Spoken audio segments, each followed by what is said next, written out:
This is episode 89 of the Christian Research Journal Reads podcast, Seeing Red, The Handmaid's Tale, Human Dignity and Hope by Megan Almon. This article first appeared in the print edition of the Christian Research Journal, Volume 41, Number 1, in 2018. To read the full text of this article and its documentation, please go to equip.org. That's EQUIP.org. Seeing Red, The Handmaid's Tale, Human Dignity and Hope by Megan Almon. Synopsis. Fans of The Handmaid's Tale, Hulu's television adaptation of Margaret Atwood's 1985 dystopian novel, have taken to donning the red handmaid's attire to protest current cultural and political threats to reproductive freedom, specifically abortion rights. If those rights go, they surmise, then so will all the progress feminism has achieved to this point, and America will soon resemble Atwood's imagined Gilead, where women have no rights save those granted by corrupt men in power. Those claiming that the television adaptation created by Bruce Miller is more documentary than fiction may be closer to the truth than they realize. But the similarities between Gilead and 2017 America do not stem from Christianity. Both worlds teeter on a functional view of human value, a system brought about in today's world in large part by secular feminism, the availability of abortion on demand, and the idolization of sexual freedom. Instead of Atwood's provocative prose depicting a caste system distinguished by colored clothing, however, today's Handmaid's Tale is told in terms of wealth, performance, and status, as well as in the language of artificial reproductive technologies that cross moral boundaries.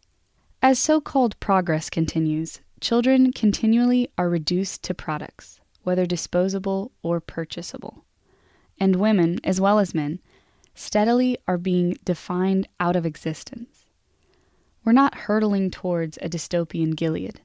We're already there. Ultimately, neither story can be told without glimmerings of human dignity, particularly deep longings for identity and justice. True Christianity answers both worlds and tells a far better story. While the current cultural and political climate has the nation seeing red, the phrase takes on a new meaning with the blood-red attire worn by the handmaids in Hulu's television adaptation of Canadian author Margaret Atwood's 1985 dystopian novel, The Handmaid's Tale. Atwood's story is set in New England, but what was once the United States has fallen into a violent coup by rabid fundamentalists who reorder society into strict castes. Renamed Gilead, this spurious Puritan society seeks, in part, to save the human race. The birth rate has plummeted, thanks in large part to environmental toxins. Those forced to live outside of Gilead spend their days cleaning toxic waste in the colonies, their skin falling away, futuristic lepers cast out and deemed unclean. Within, Gilead is a twisted, theocratic dictatorship beneath a pseudo-Christian flag. Biblical passages and narratives are invoked, although Bibles remain locked in boxes on mantles, accessible to the key-carrying commanders, the overzealous sons of Jacob, who rule society in their upper-class households. Women in Gilead live in strict submission, unable to work, read, or roam where they wish. There is division by color. The wives wear blue, the Marthas green, and at the bottom of the caste system are the handmaids. Their red, nun-like, neck-to-toe garb gives them a Hester Prynne-esque notoriety. Red, the color of seduction and bull's eyes, serves as an ever-present reminder that the handmaids are both hated and revered for possessing an indispensable thing: fertile wombs. Glorified slaves, the handmaids are breeding stock who have been torn from their former lives and forced to undergo indoctrination by the ants in a military-like institution. They reside in the commander's households and exist solely to participate in monthly quote-unquote ceremonies, during which the leaders appeal to the biblical narrative of Rachel, who, desperate for a child of her own, but unable to conceive, sent her handmaid into Jacob to conceive and bear a child for her. What follows is a state-sanctioned rape, the handmaid situated between, both literally and figuratively, commander and wife, forced to serve as a surrogate. Atwood, a supporter of abortion rights, imagined a world in which women lost the right to say if and when they would give birth, and consequently, her Gilead unraveled all the progress feminists had made prior to the mid-'80s. Though Hulu's pilot of this series was written and filmed prior to last year's election, it doesn't take a genius to realize the dumb luck of the show's timing. In a nation divided, Elizabeth Moss's Of Fred, literally of Fred, her commander's name, has become a symbol for abortion rights, with women donning red handmaids' habits and white bonnets at protests around the nation.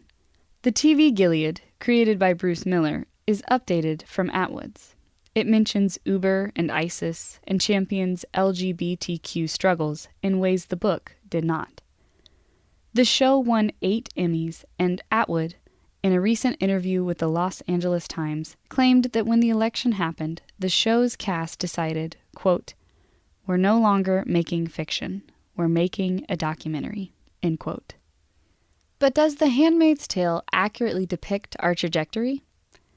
Gilead may be close to reality, but not in the ways its followers think it is. Both teeter on a faulty foundation of functional human value, systems that can't help but create worlds where some human beings matter more than others.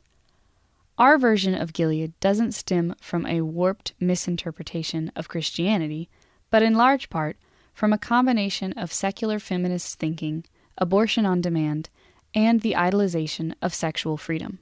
In both stories, however, human dignity peeks through in the recognition of injustice and the search for identity. True Christianity answers each world and tells a far better story. Gilead and functional value. Within Gilead's creepy confines, human beings are mere instruments, and each plays his or her part.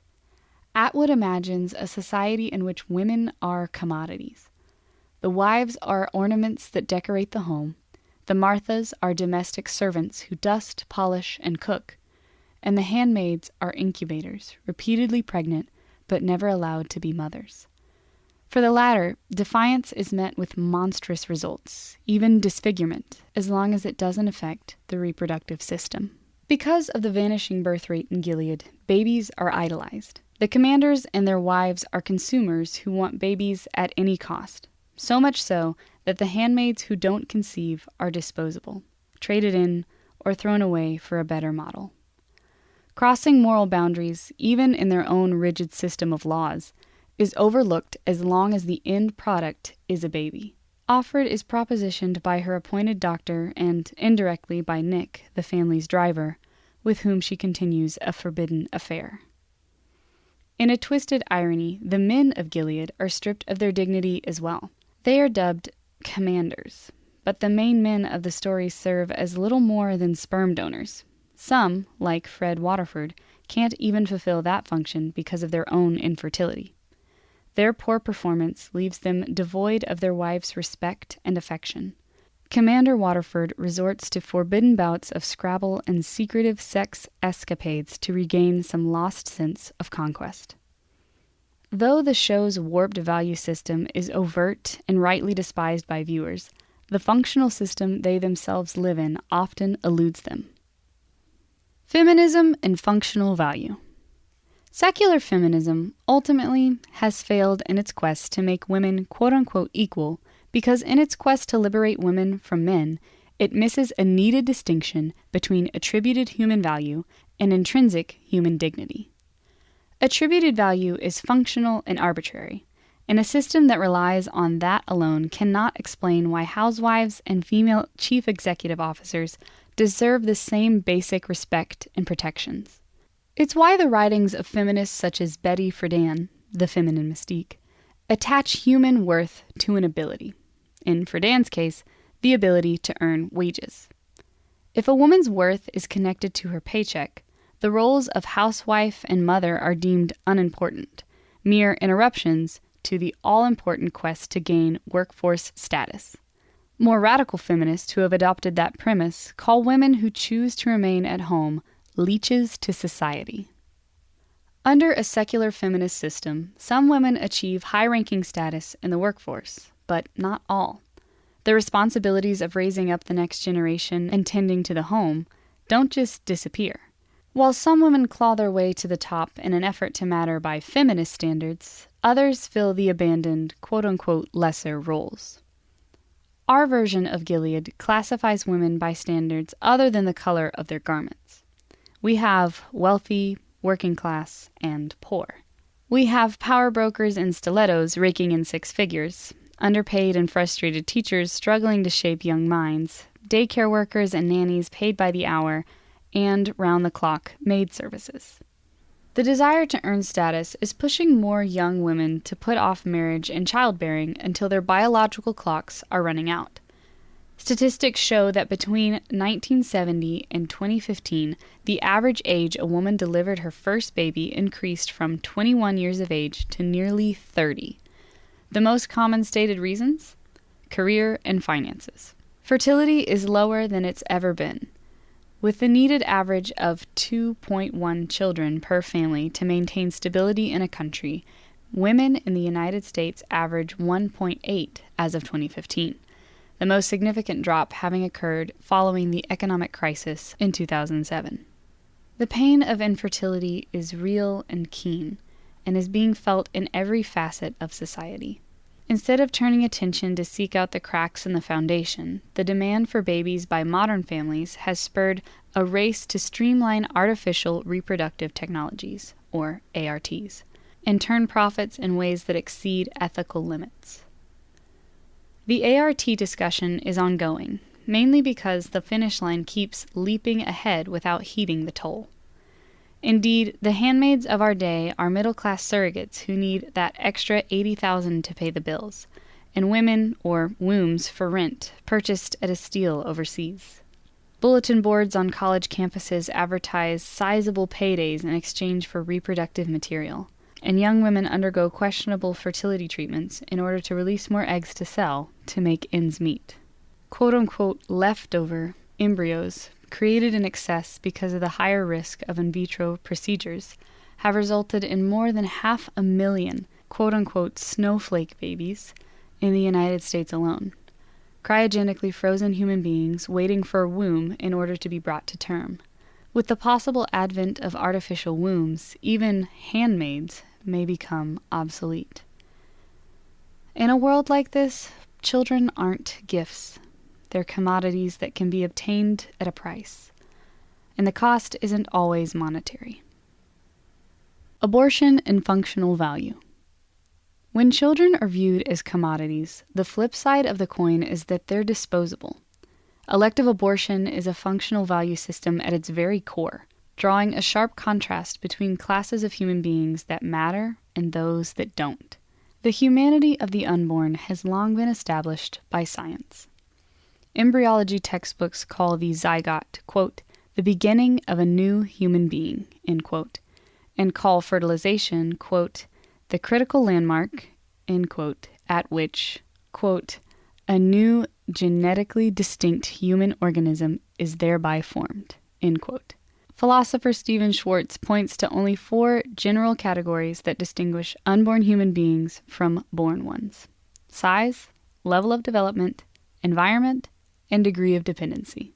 It's certainly true that unborn human beings are smaller, but since when does an individual's size determine its value? Kindergartners are not deemed less deserving of the right to live than teenagers just because they're smaller. If that were true, we would indeed live in a society that values men over women, since women are generally smaller in stature. Likewise, we can't kill some human beings because they're less developed than others. After all, newborns are less developed than toddlers, and teenagers are less developed than their parents in significant ways, none of which make it okay to kill one group and not the other. Just because unborn children are located somewhere else shouldn't mean that a simple change in location, one that spans less than 10 inches, grants them value. Those who can claim such a slight change in location can give you worth can use the same reasoning to strip you of it. Dependent human beings should not be killed because of their dependency. To varying degrees, human beings rely on medications, treatments, or caretakers in order to survive. If total independence is what grants value and the right to live, it gives a whole new and frightening spin to the survival of the fittest. None of the fundamental differences between unborn human beings and the individuals rallying for abortion on demand make it justifiable to have killed them for those reasons at their earliest stages of development. As feminist Camille Paglia, an advocate of abortion, admits, quote, "Liberals for the most part have shrunk from facing the ethical consequences of their embrace of abortion," end quote, which she calls, quote, "murder, the extermination of the powerless by the powerful," end quote. Sexual freedom and functional value. The right to unlimited abortion on demand flows, in part, from a desire for sex without consequences. Where sexual freedom becomes the fulcrum of society, individuals are commodified. Human beings, especially women, are reduced to products to be enjoyed at the whims and passions of others. Case in point is a multi-billion-dollar pornography industry and the elevation of figures such as the late Playboy Mongol Hugh Hefner as cultural icons. Sex trafficking is a booming slave trade in our own backyard. Its victims are far from anything resembling free. As the train barrels unchecked down the proverbial track, increasing insistence on self-determined gender fluidity is defining men and women out of existence. It's a trajectory that doesn't threaten the loss of women's rights, but the loss of women altogether, as womanhood is redefined by whomever is holding the cultural megaphone. C.S. Lewis, in his The Abolition of Man, wrote that as human beings seek to conquer nature, quote, "Human nature will be the last part of nature to surrender. The battle will indeed be won, but who precisely will have won it?" End quote. Dignity shines through. Hulu's The Handmaid's Tale is difficult to watch. It plucks biblical themes and passages out of context and twists Christianity so that it seems, to the less familiar, hideous. Gilead is a violent society that controls by fear. What makes the story compelling is not its alleged connections to the current order, but the glimmerings of human dignity that refuse to be smothered. Those glimmerings are most evident in Offred. Unlike the other characters, the viewer has access to Offred's inner and outer lives, which exist in sharp contrast. Her inner dialogue reveals her recognition of the injustice of her situation. At times, her sarcasm is biting and shows a will that won't fully submit to oppression, even as she complies outwardly. By the end of the pilot episode, Offred reveals that her true name is June, and that she plans to survive in order to find the daughter who was taken from her and then escape Gilead. Viewers can't help but root for her to hang on to sanity and fight back. Other characters are developed in the show more thoroughly than in the book, inasmuch as their backgrounds and side stories affect Offred. The added insight heightens the tension between each character's basic dignity and Gilead's grotesque existence. The viewer can't help but pity Serena Joy Waterford as uncertainty and vulnerability leak through her Ice Queen exterior, even as she lashes out against Offred to maintain control over her. A secular worldview can't ground the basic human dignity that gives life to The Handmaid's Tale. So where does it come from? A better story. Christianity both grounds and fulfills the dignity and shared longing for justice in our world. It explains and condemns the great atrocities human beings are capable of committing since the created order was fractured in the fall. True Christianity can't create Atwood's or Miller's Gileads, simply because it recognizes that while human beings have attributed value according to their diverse attributes and abilities, they are ultimately equal because of a shared intrinsic dignity. The first pages of Scripture tell us, quote, "God created man in his own image. In the image of God, he created him. Male and female, he created them." Genesis 1:27. That underlying, unifying dignity is grounded in the Imago Dei. God endows every human being, regardless of function, with an ultimate worth that cannot be stripped away no matter how many Gileads try. Women aren't second-class citizens in the city of God. Though patriarchies are described in the biblical accounts, they aren't prescribed. Tamar and Rahab and Ruth were outcast by cultural standards, but God in his providence knew them, loved them, and grafted them into the lineage of Christ. Throughout his earthly ministry, Jesus revealed the equal intrinsic worth of women in his treatment of them. His exchange with the Samaritan woman at the well, recorded in John 4, seems normal when read through a contemporary lens, but it was shockingly counter to the first-century cultural norms. Remember, Christians weren't called to conform to the status quo, but to, quote, be transformed by the renewal of their minds, end quote. Romans 12:2. In her Are Women Human?, Dorothy Sayers wrote, quote, perhaps it is no wonder that women were the first at the cradle and the last at the cross. They had never known a man like this man. There had never been such another. A prophet and teacher who never nagged at them, who never flattered or coaxed or patronized them, who never made arch jokes about them, never treated them as either the women, God help us, or the ladies, God bless 'em, who rebuked without querulousness and praised without condescension, who took their questions and arguments seriously, who never mapped out their sphere for them, never urged them to be feminine or jeered at them for being female, who had no axe to grind and no uneasy male dignity to defend, who took them as he found them and was completely unself-conscious.